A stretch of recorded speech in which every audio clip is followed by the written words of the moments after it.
of the Wrestling Show. I'm your host, Mikey. And I'm Andrea. Excellent. Welcome in. So let's get into the show this week. Again, we're doing our Raw and SmackDown reviews. So let's get into our Raw review. On this week on Raw, so we opened up with Kurt Angle. He's cut a little bit of promo talking about how there's going to be the Superstar Shakeup, getting everything ready for that. Mm-hmm. And then, of course, he is interrupted by Sunil Singh. He comes out and he starts singing and introduces Jinder Mahal. We get introduced that Jinder Mahal has joined Raw now, coming over from SmackDown.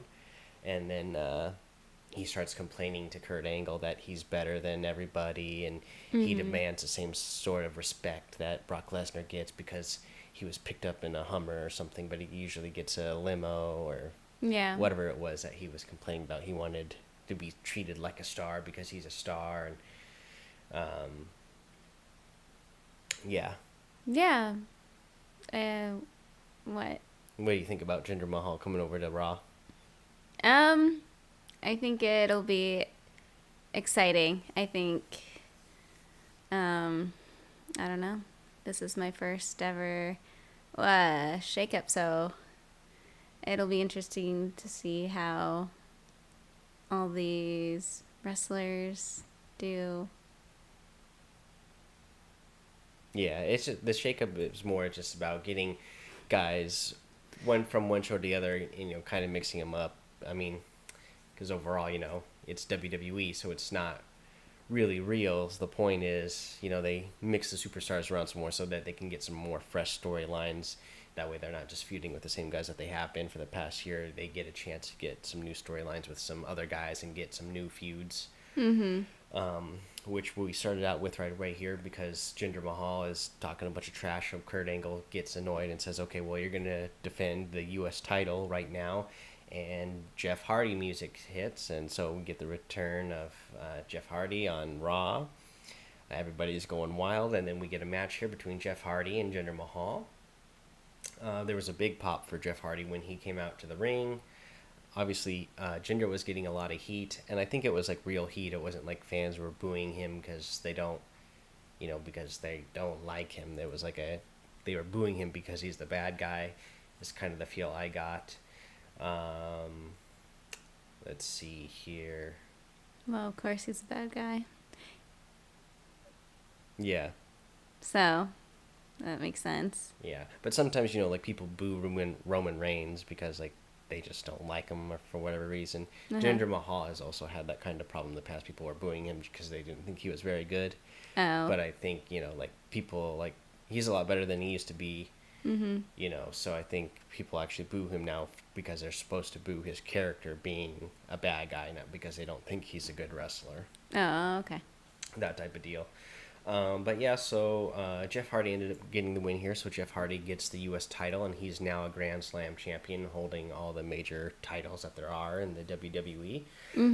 What did you think about this match and Jeff Hardy winning the U.S. title? Well, I thought good for him. I haven't seen him wrestle that much except for probably last week. So, yeah, I don't know. I just want to see if there's any story that comes out of it. Yeah. And well, actually, with this here, I thought the match was really good itself, and I think Jeff Hardy did a good job, and Jinder Mahal did a really good job. I feel like it was one of the best matches I've seen Jinder Mahal perform in myself, so it was a good match. So I'm excited to see what he will bring to Raw now that he's over on Raw. Let's see here. And then after this, we get a little backstage promo after a commercial break that Jinder Mahal is really mad. He's going to invoke his rematch at the Greatest Royal Rumble, which is this coming Friday. And then we start to hear a little bit of music in the background, and the music was just faint enough. I was like, and it was like No Way Jose's music, and I was like, oh, are they making... I thought it was like a mistake or something in the production, like, oh no, like they're playing music that they're not supposed to be playing right now, but then they slowly pan out, and then No Way Jose is over there like dancing with his little conga line, and he comes over and tells Jinder Mahal to relax, and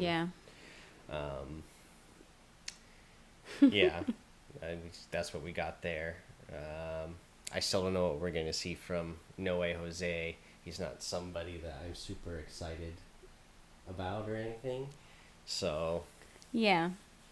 Well, I don't know who he is, but yeah. his conga line's pretty exciting. Yeah. Okay, well, next up, we had Sasha Banks versus Bailey. Um, I thought this match was a really good match as well. I thought it kind of started out sort of slow, but then when there was a point in the ring where, like, and the fans started going crazy too, because this is a type of feud that they could have if WWE gives them, like, more of a storyline and, like, has them, like, because they still have them going back and forth, like, oh, they're enemies, like, oh no, like, we're friends, but, you know, I have it in the back of my mind that you have been my enemy before. Like, I wish they would just, like, full on make them enemies, because we got in the match where, you know, the point where they really started, like, slapping each other really hard and hitting each other back and forth really hard. Like, the fans started getting really into it at that point. So I think we could get really good matches and really good storyline out of them if WWE will give them the chance. Yeah, that's for sure. Yeah, of course we didn't get any winning here because they were interrupted by the Riot Squad, and the Riot Squad is now part of Raw, coming over from SmackDown. Again, like, I'm just a little bit worried with the Riot Squad showing up like that and attacking both of them. Like, maybe that's going to force them to, like, be friends again, to team up against the Riot Squad, where I really just want Bailey and Sasha to feud and have, like, a good fight match like that. For me, Riot Squad, I wasn't really a big fan of them on SmackDown. I don't think it makes much of a difference for me of them being on Raw. Like, I think Ruby Riot's really good. But, like, Sarah Logan and Liv Morgan, I just kind of don't get their characters yet. And, like, their performances, like, in-ring performances, like, aren't there for me yet. So I'm not really excited about the whole Riot Squad team itself. Yeah. What do you think?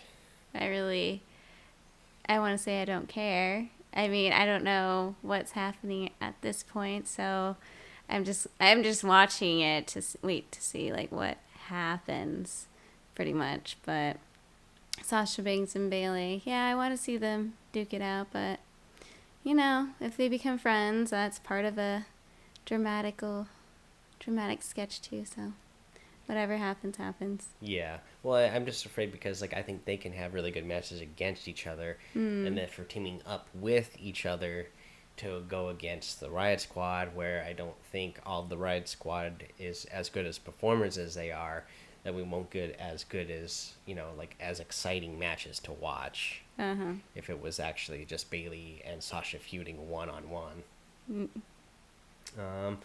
But after this, we get Heath Slater and Rhino versus the Authors of Pain. The Authors of Pain just came out here and squashed Heath Slater and Rhino pretty good. Yeah. I wouldn't say there was a lot for me to really say about this match. It was what it was. AOP is just continuing to show that, you know, like, they're going to be a force to reckon with now that they're part of WWE on the main roster. Yeah, I thought the same thing. Yeah. I didn't really see anything, you know. I mean, Rhino, I enjoy seeing Rhino, actually, but this whole match wasn't that interesting. Yeah, I think, you know, I mean, Heath Slater and Rhino are kind of used as a tag team now just for them to get squashed to make the other tag teams look good, is kind of like what their position is right now in the WWE. But let's move on to our next segment. The next segment was Miz TV, and at this point, Miz TV, or Miz, introduced to us that Kevin Owens and Sami Zayn were coming over to Raw.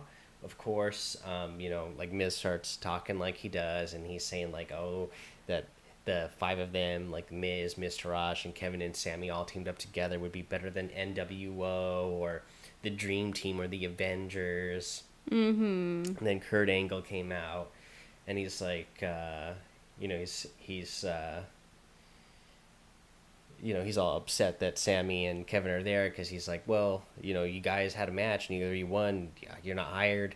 And then Sami, you know, pulls out, like, a printed letter that he printed from his email or whatever and puts on, like, the reading glasses and starts reading the email that Stephanie says that they're hired, which makes sense to me because obviously Kurt Angle just teamed up with Ronda Rousey to beat Stephanie and Triple H. So even though he didn't hire them, like Stephanie's probably, storyline wise would be mad at Kurt Angle and would hire them anyways to, Yeah. Go over the head of Kurt Angle. Right. Yeah. Yeah. But then, of course, not only does, Kurt Angle, he has to deal with that, but then he says, oh, well, Miz, you guys aren't going to be a team because Daniel Bryan, even though he stepped down as GM, he still has some pull over there, and he wants to finish the feud he had with you before he got injured, so you're going over to SmackDown. And then Miz finds out he's going to SmackDown, and he's going alone. The Miztourage isn't going with him, so of course, he's like freaking out. Yeah. And then Kurt said that there would be a 10-team tag match with the 5 guys who are in the ring now, and then it would be Braun Strowman, Seth Rollins. Who else was going to be in that match? Jeff Hardy. No. Yeah, I thought Jeff Hardy. No? Was it? It was Finn Balor, Seth Rollins, Bobby Lashley, Braun Strowman, and then the 5th guy was going. The 5th guy was the surprise guy that was going to be making his Raw debut. What did you think of this segment overall? I actually remember this part pretty well, so I thought it was pretty good. I liked how they thought it was a good way to switch the Miz over. Yeah, me too. I think so, and I think it's going to be really good for the Miz because he won't have the Miztourage, but then I think he's one of the guys that he has the Intercontinental Championship. Maybe at some point he wins it back and he breaks the record and he's held the Intercontinental Championship for the longest time. But I feel like he is one of the guys who I could see actually having the main championship, the Universal title or the SmackDown title, and with however many big stars are on Raw, now that it got spread out a little bit more, I feel like there's more of a chance that he would at least hold it for a little while, win it at some point. Even he wouldn't go for a super long reign, he would at least hold the championship belt for a little while over on SmackDown. There's just too many guys over on Raw. He's not gonna probably win it over Brock Lesnar or Roman Reigns or Braun Strowman, or there's just too many stars on Raw for him to have a chance there. So I like that for him, and I kind of thought it was good and comical the way they told him that he wasn't going to be going with all of them. Yeah. So next up, we had a match: the Revival versus Matt Hardy and Bray Wyatt. The bar here was on commentary. This was part of the Eliminator tournament bracket thing, whatever they're doing, to see who would get to fight against the bar at the Greatest Royal Rumble for the Raw Tag Team titles. And then let's see here, Matt Hardy and Bray Wyatt won, so they're gonna get to go to the Greatest Royal Rumble and fight the bar for the Raw Tag titles. What did you think about this? Well, I kind of figured that would happen, that Matt Hardy and Bray Wyatt would be fighting against Cesaro and Sheamus. Yeah. And I feel like this week, the finisher they did with the Sister Abigail and the Into the Twist of Fate was better this week than it was the first week that they did it together, because the first week it was kind of awkward. But I feel like the finisher this time was better than before, the week before. Let's see here. We get Breezango made their debut on Raw over here. They arrive, they give the bar some tickets for their fashion.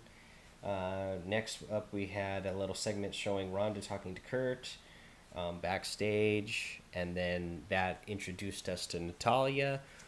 coming over to Raw from SmackDown, and we find out that you know, Ronda's like, oh yeah, I know Natalia because I trained with her. Like, I've been training with her. She's been teaching me stuff. So we find that out, and that, you know, Ronda and Natalia will be friends for now. Yeah. Because next up we get a match between Ember Moon and Mickie James.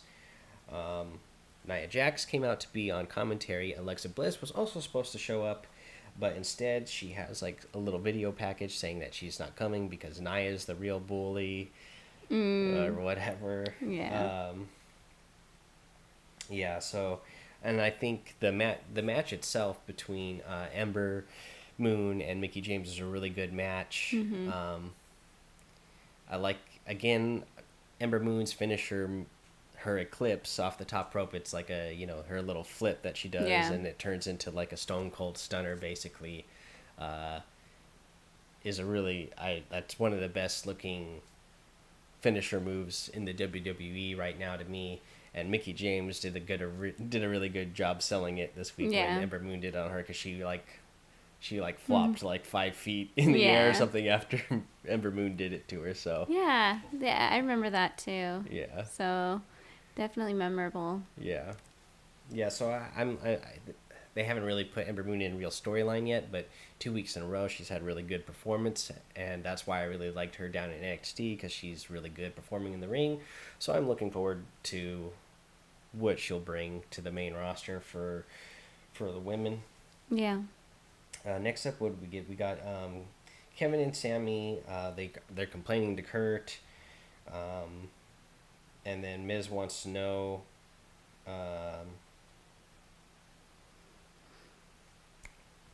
He wanted to know something about Shane. This wasn't anything too particular here. We'll just go on to the next one. So the next thing that happened was Dolph Ziggler. He's in there. He comes out to the ring, and Titus Worldwide is there. They want to offer Dolph Ziggler, since he's coming over to Raw, Titus Worldwide wants to offer him to join Titus Worldwide. But Dolph Ziggler says, you know what, yeah, no thank you, because I didn't come alone. And we get Drew McIntyre. Drew McIntyre comes out and attacks. Big, huge guy. I know you're not familiar with Drew McIntyre, because he's actually been injured for the past year, so I know for sure you haven't seen any of him. And not to mention that you don't really watch NXT that much like I do. But he was like, before... so actually his last match that he had in NXT, I think the plan was he was going to get called up, but the last match that he was doing before he got called up, he like tore his bicep or something, so he's been out for the past year. Okay. So this was his return, and he's making his return on the main roster, and he's just like a big, huge guy. He's athletic, so I think it's going to be cool to see him on the main roster. Yeah. And then I don't really know how it's going to go with Dolph Ziggler and Drew McIntyre teaming up. Hopefully that'll actually get some storylines out of Dolph Ziggler, because the guy is a really good performer in the ring. They just don't seem like they ever have any good stories for him, so no. Hopefully this will help. I thought he was the one with the comedy, what he wanted to be, or he is doing comedy on the side. Right, yeah, he is. Or he wants to focus on comedy. But yeah. Right, but the point is that I'm making is that they don't have any good storylines for him, like... Yeah, that's what I noticed. For his character, like, in WWE. Yeah. Maybe that's why he, like, is trying to focus on his comedy more, because he's like, these guys, like, I'm a really good performer in the ring, but they're not giving me anything good to work with. Yeah. But, yeah. So hopefully this will get him some of those storylines that will make his character, you know, get fans more into his character, because he's one of the ones that he's supposed to be a heel, so you're supposed to boo him. But like I said in the past, like, it's not good. You know, if you're not getting much of a reaction, that's worse than, you know, people, even people booing you for the wrong reason, because at least you're getting a reaction. If people aren't cheering you or booing you, that means like they just don't really care. Right. So hopefully this will help people care about his character. Next up, we got Roman Reigns. A lot of people were booing him. I mean, but then while he's talking, we get a Samoa Joe music hits. Yep. So Samoa Joe is making his return, and Joe says to Roman Reigns, like, "Oh man, you're here complaining, saying whatever you said about Brock Lesnar still not being here, but you know what? It doesn't matter how often you're here because you never get the job done." And that he always loses to Brock. And then, yeah, Joe's like, "Oh, I'm gonna fight you at Backlash after the Greatest Royal Rumble. After you have your match with Brock and lose to him at the Greatest Royal Rumble." And Roman's like, "Oh well, why don't you fight me right now?" And he says, "Get your lazy fat butt down here." Joe starts to like walk towards the ring and then walks away and says, "I'll have you on my time. I'll get you at the Backlash pay-per-view type of deal." What did you think about this? I don't know. I didn't really feel too much about it. I just saw it and was like, okay. Well, I think Samoa Joe's really good on the mic. That he does really good promos. Well, yeah, he does do a very good promo, but I was like, okay. But I didn't really see any action, so... And there was a lot going on, so I was like, I just want to see more stuff. Yeah. Let's see here. Next up, we had Mandy Rose versus Natalya. Natalya got the win here because Sonya Deville attacks. And then Ronda Rousey comes down to save Natalya, who she has said that they are friends now because they train together. She tackled Sonya Deville pretty quick, made quick work of her. Yeah. So it was another really good performance, I thought, by Ronda Rousey. Because Sonya Deville's, also got an MMA background, so she's like acting like she's tough and she's going to face off with Ronda, and then Ronda makes quick work of her. Yeah. It looked really good while doing it, so. Yeah, it did. Yeah. I'm glad that they have Ronda Rousey up wrestling now because she is actually pretty good at it. Yeah. Yeah.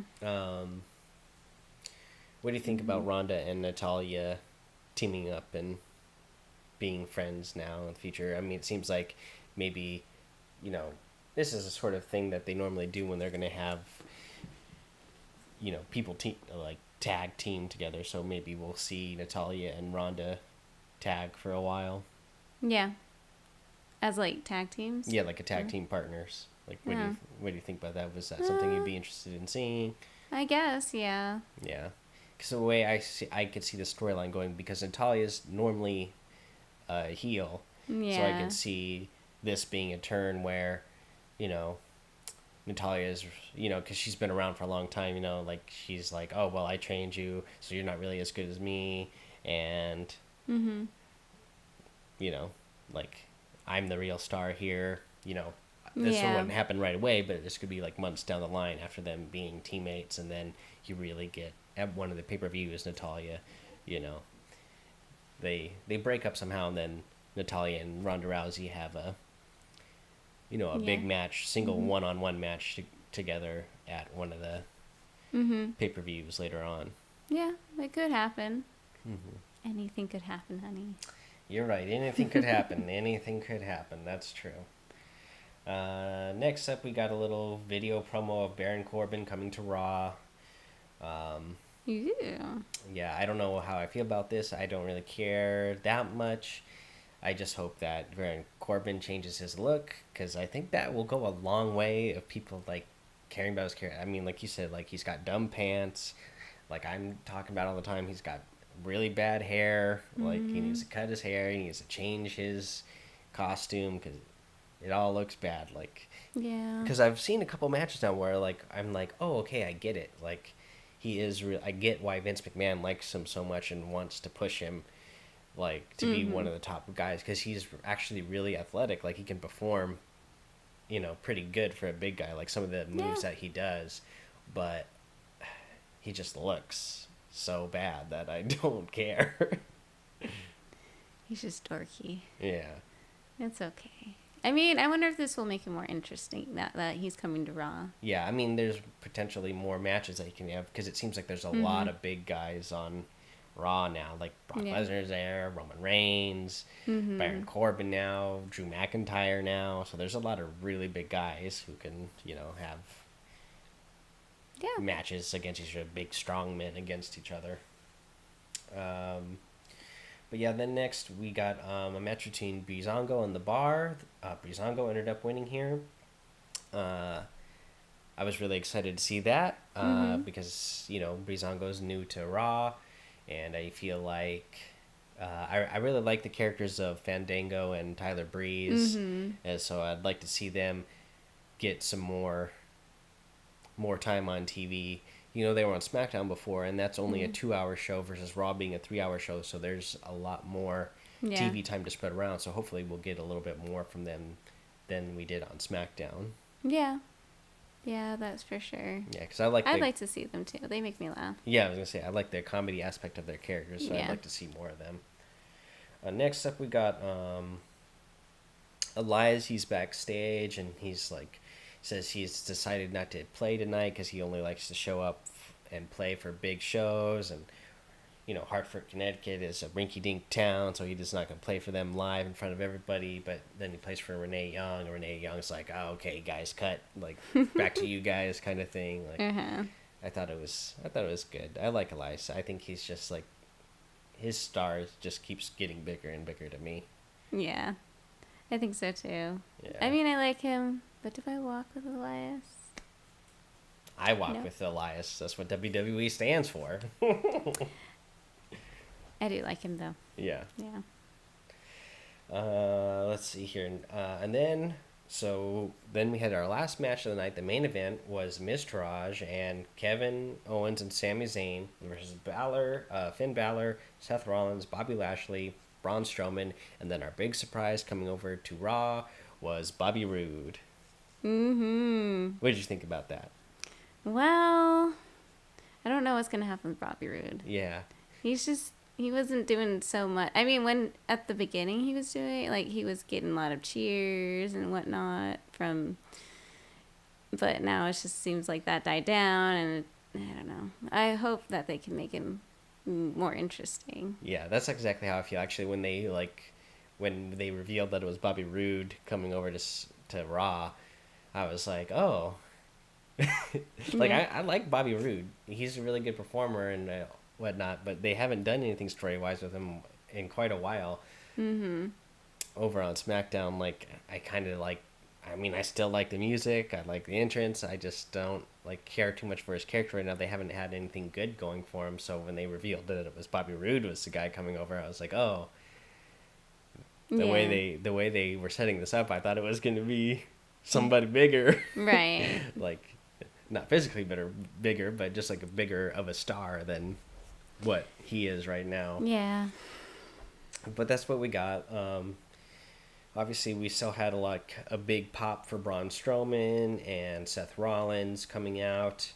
Let's see here. During the match, when Braun Strowman's on the apron waiting for a tag, fans are cheering, "We want Strowman."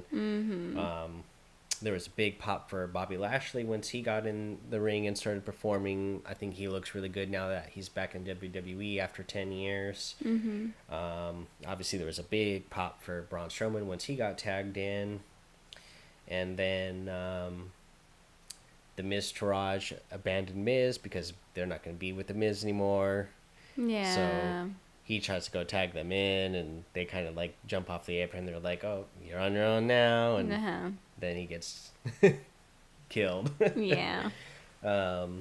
So Finn Balor, Rollins, Bobby Lashley, Strowman, and Bobby Roode all got the win here to end the night. What did you think?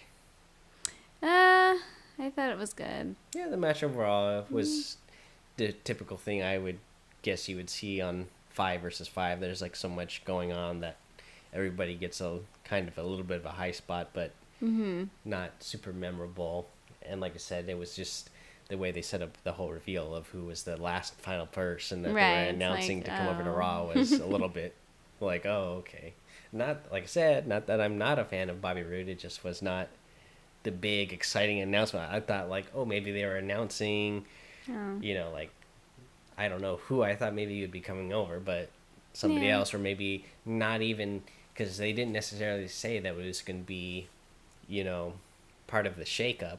Because Oh. I noticed part of the shakeup, guys are coming back who have been injured.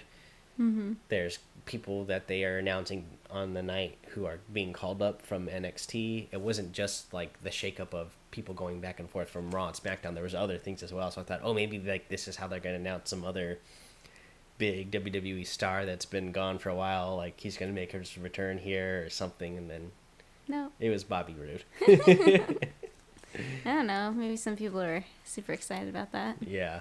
Well, like I said, hopefully this is going to be a fresh start for him coming over to Raw now. Mm-hmm. Maybe he can be a heel character like he was in NXT, and maybe that Yeah. will actually help make him get some more interesting storylines. But yeah, so that was Raw. So let's go ahead. Let's move over to our review of SmackDown Live. Yeah. This week on SmackDown Live, we opened up with AJ Styles. He's, he's mad, obviously, at Shinsuke Nakamura. He's calling him a con artist. And, Mm-hmm. Fans are cheering back and forth. AJ Styles, Nakamura, because everybody's Yeah. still a fan of both of them. Yeah. And then AJ says, like, oh, I want Shinsuke right now. But then Rusev comes out with Aiden English. And then so AJ's like, okay, let's fight. Then we got a AJ Styles versus Rusev match, which lasted about 10 seconds because AJ Styles got Rusev in the calf crusher, first thing of the match, and then Aiden English runs in and hits AJ Styles, which, caused the match to be over. Yeah. But then Daniel Bryan comes running down to help AJ Styles and attacks English and Rusev, which set up a tag team match between these four guys later in the night. Yeah. For me, I'm glad to see Rusev when he performs. Like I'm a big fan of Rusev Day. I'm glad to see Daniel Bryan come down. I wouldn't say this was like too exciting of a start of the SmackDown show for me though. No, not me either. Yeah. Not for me either. Next up, so this is when Paige made the announcement next that the four of these guys would have a match. Mm-hmm. Next thing up that we had was like a really bad promo cut by Shelton Benjamin. He kind of fumbled his way through it, that was the other thing that I wasn't a big fan of on this shakeup, is that they were announcing people during the of the shakeup, like after the show was over. Like they were putting it on the WWE Network website, and they were like tweeting it like, oh, these stars are also coming over to Raw from SmackDown. And I was like, okay, well, like, why didn't you at least mention it during the show? Like, you could have just mentioned. You didn't have to make a video package. You could have just mentioned it. It's kind of weird that it wasn't even part of the show. But one of them was Chad Gable going over to Raw, splitting up Chad Gable and Shelton Benjamin. And Shelton Benjamin tweeted something out about how he was hoping the best for Chad Gable. But then Shelton Benjamin on the promo was like, oh, well, my Twitter was hacked because, you know what, I never needed him in the first place because, whatever, so. Okay, yeah. So now Shelton Benjamin's like, oh, I'm going to get the respect I deserve as a one-on-one guy.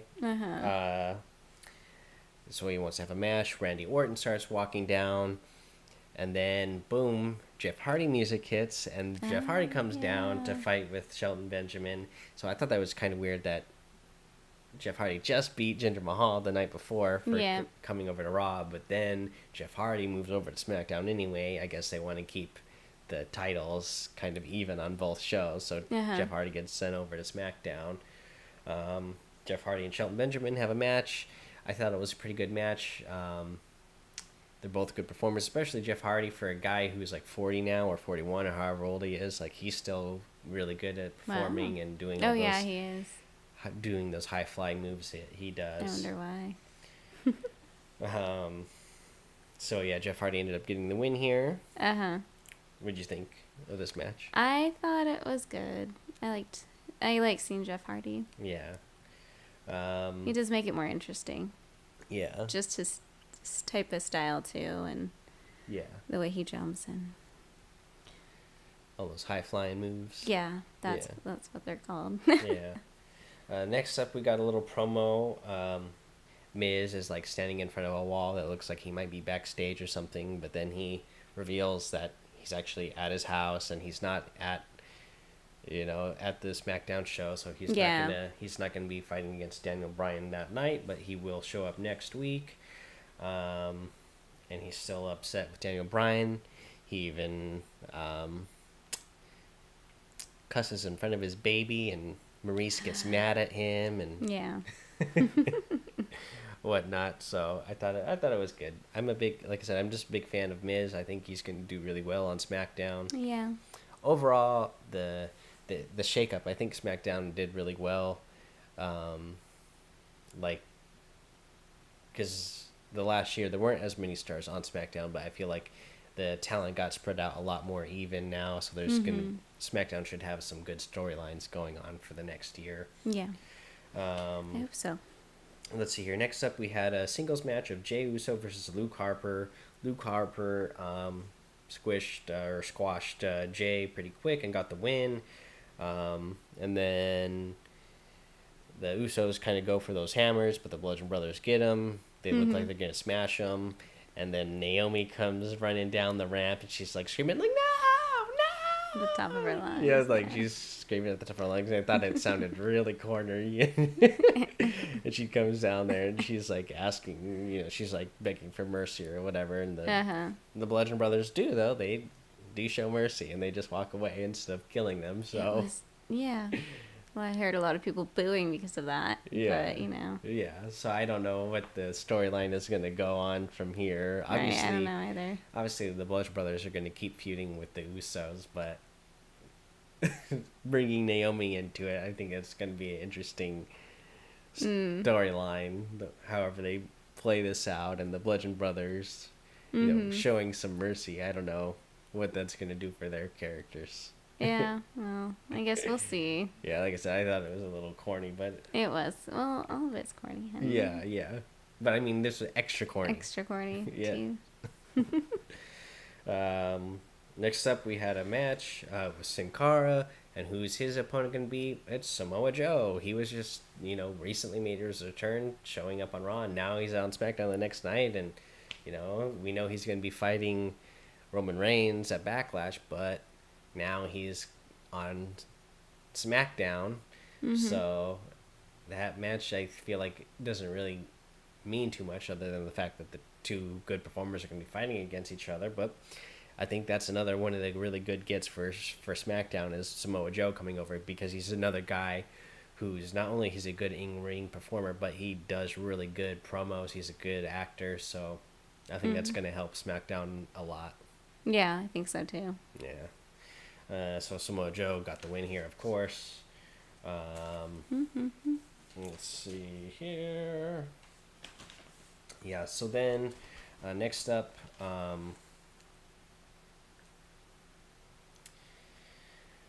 Daniel Bryan is backstage talking about his return, and he wants to fight against the Best. And then Big Cass shows up. I don't think you know who Big Cass is either, so not too much exciting for you.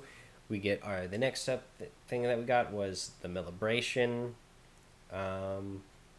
happens. Do you remember the Celebration? Yeah. Yeah, okay. So then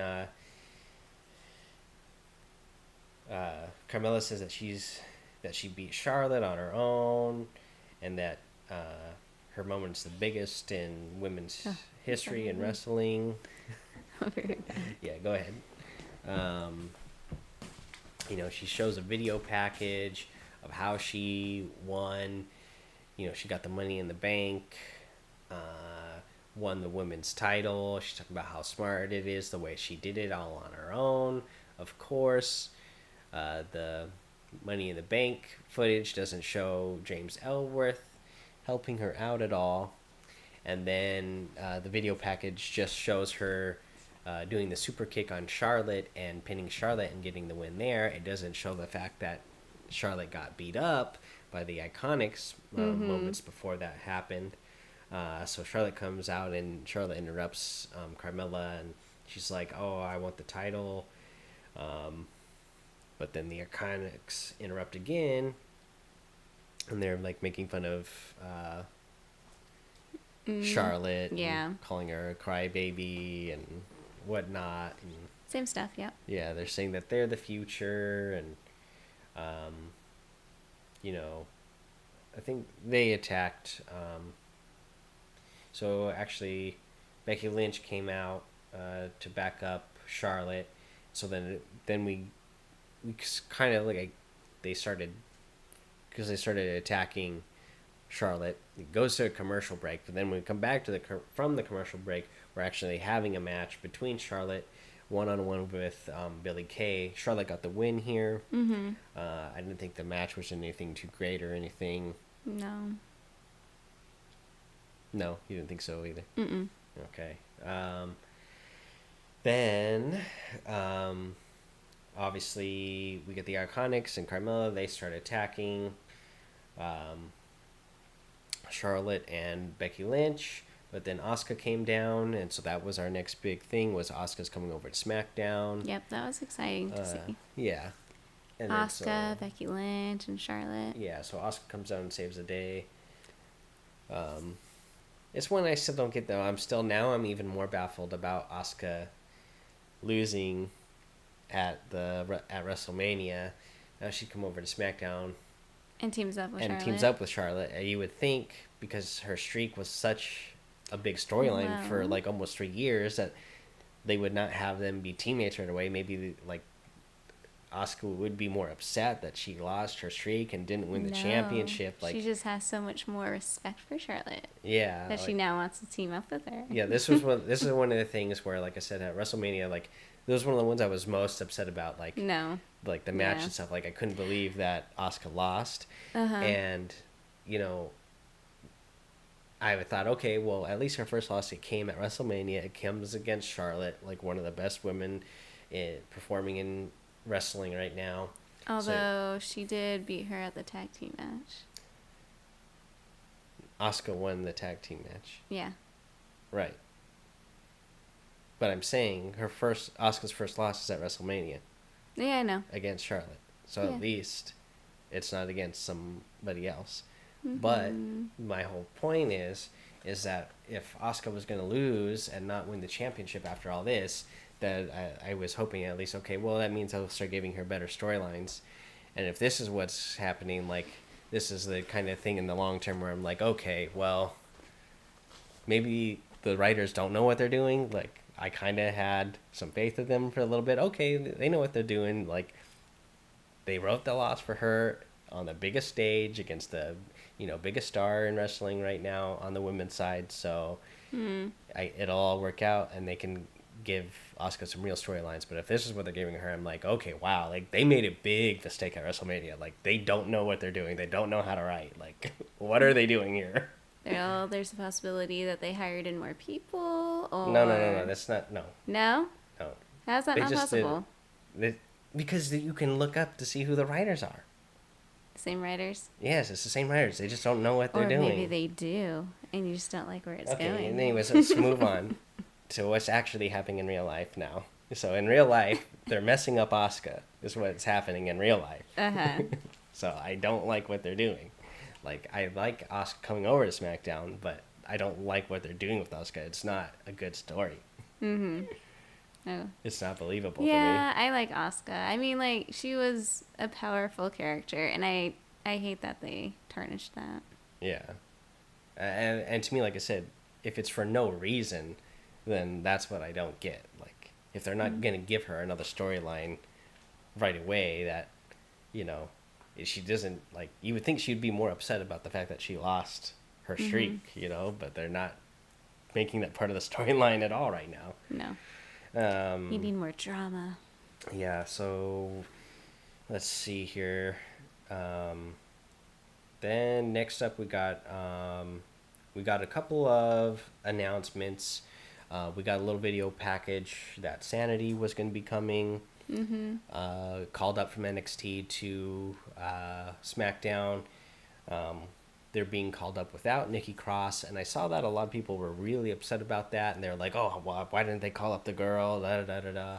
And to me, I think it's actually going to be really good for Nikki Cross in the long run, because now that she doesn't have to like be associated with Sanity for now, until maybe whenever she gets called up later, maybe she rejoins them. But for now, she can stay on NXT, and she can become more of a star in NXT, and then she doesn't get lost in the mix. And then, because NXT called up a couple women performers from NXT anyways, so you want to keep the women's division strong in NXT, and Nikki Cross is one of the ones that will keep that division strong. Yeah.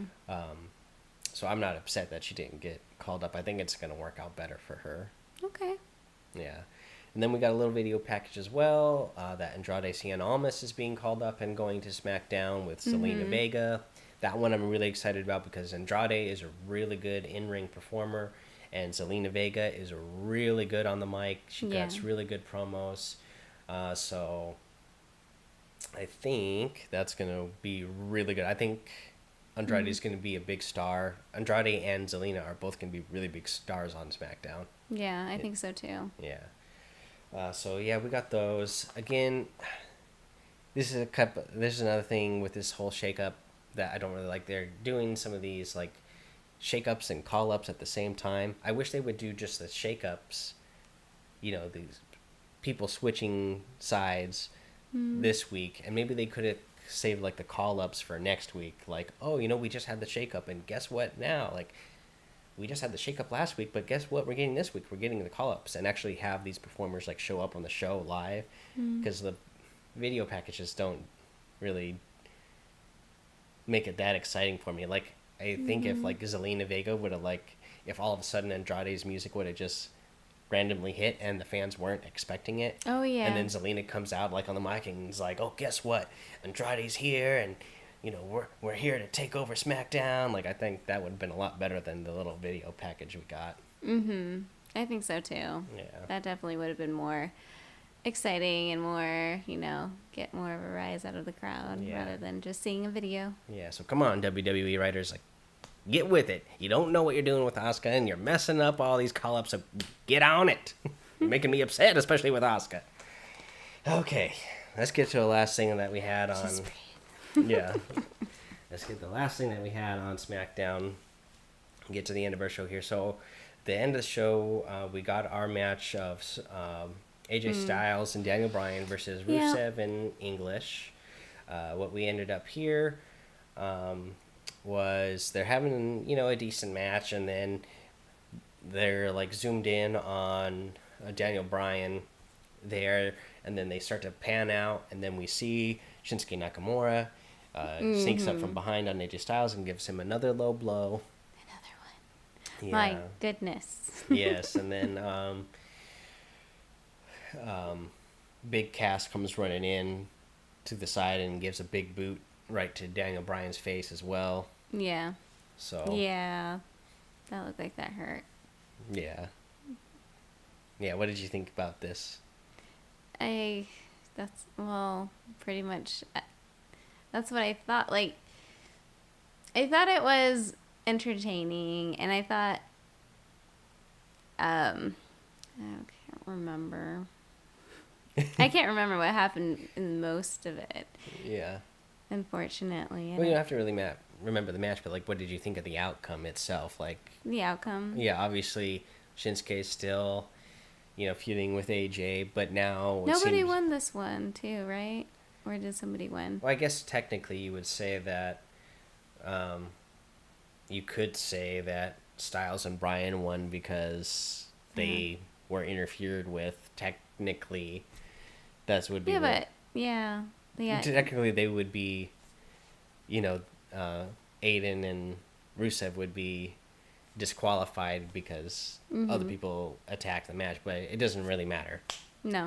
It doesn't, because there's no records that are kept in WWE or anything for that type of thing, so it doesn't really matter. The point is, the outcome is that AJ is still running around low blowing AJ Styles any chance he gets, and you mean Shinsuke? Yeah, Shinsuke, I mean, is low blowing AJ Styles any chance he gets, and Big Cass obviously gave a big boot to Daniel Bryan, and obviously, you know, he's a lot bigger than Daniel Bryan, and so if that sets up a feud between Daniel Bryan and Big Cass, they'll have that storyline of, okay, Daniel Bryan is feuding with this really big guy, and so Daniel Bryan's gonna, you know, kind of like a David and Goliath type of deal, where Daniel Bryan will have to kick Big Cass's butt.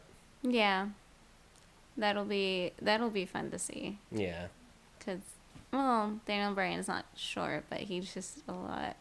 Right. There's quite the difference. Yeah, he's smaller and shorter on typical size for what, you know, wrestlers have been for years and years and years. Yeah. You know. Yeah. And then the Shinsuke and the AJ thing, it's still silly.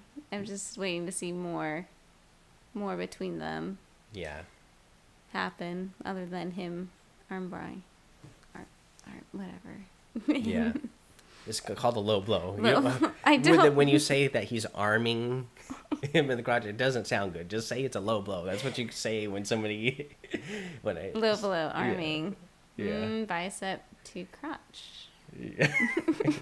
It's called a low blow. The technical term is called a low blow. But yeah, so that was Raw and SmackDown. Again, overall, like, I think the shakeup was really good. I've heard a lot of people talking about, like, wow, SmackDown really got they really won the shakeup because they got all the big stars there. And, like, to me, overall, I think it just makes it more even because SmackDown is only a 2-hour show as well. So they have to be a little bit more tight with the show. Yeah, I know. So I think now that they got a couple more stars over there, that's going to help the show, like, be good more consistently. Like, because Raw was good every week, but now I think SmackDown has potential to be good every week with, you know, as many stars as they have over there now. So overall, I think the, you know, whole shakeup stuff was pretty good. I thought it was good too. Yeah, so that's the show. Let's see here. Do you have anything that you would suggest this week for people to check out? Well, no. I can't think of anything this week. Yeah. Oh, you know what? I forgot to do this at the top of the show, but so earlier this week, I believe on the 18th. Yeah, on the 18th, we got news that Bruno Sammartino passed away, wrestling legend, at the age of 82. So he lived a good long life. I know you wouldn't know who Bruno Sammartino is, but that's what I would suggest to people to go look up. You know, find video footage of Bruno Sammartino wrestling, because he was a big star. If you heard of, what's his name, Bruno Mars, his parents named him after Bruno Sammartino, the wrestler. Bruno Sammartino, he was like the longest reigning WWF champion back in the day when it was then. You know, big Italian guy. He was like one of the really strong men. Let's see. Yeah, I think he held the title. I think I looked it up and it was like 4,040 days total. Yeah. Between two different reigns that he had. I would say, so Chris Jericho did a interview with him last year that is really good, that I would suggest people go check out on Chris Jericho's podcast. He, like, right after the news got out that Bruno Sammartino passed away, Chris Jericho re-released that episode. That way it would be at the top of the feed and easy to find, so you could go back and listen to that. But yeah, he was just like one of the biggest legends ever in WWE or WWF back then.